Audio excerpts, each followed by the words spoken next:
પાણીમાં ડૂબતા માણસને બચાવશે। રેસ્ક્યુ ક્રાફ્ટ મશીન રિમોટ કંટ્રોલથી ઓપરેટ કરાશે।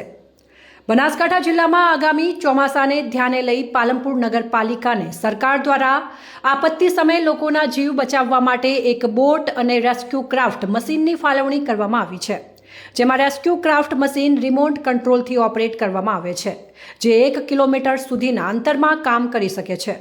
જેથી દાંતીવાડા ખાતે આ મશીનનું ટેસ્ટિંગ કરવામાં આવ્યું હતું, જેમાં દાંતીવાડા ડેમની પાછળના ભાગે પ્રસાર થતા પાણીમાં એક યુવક ડૂબી ગયો છે એવી મોકડ્રીલ કરી હતી, જેને રેસ્ક્યુ ક્રાફ્ટ મશીનને રિમોટ કંટ્રોલ દ્વારા ઓપરેટ કરી મશીનને નદીમાં મોકલી ડૂબતા યુવકને બચાવીને કિનારા સુધી લાવવામાં આવ્યો હતો।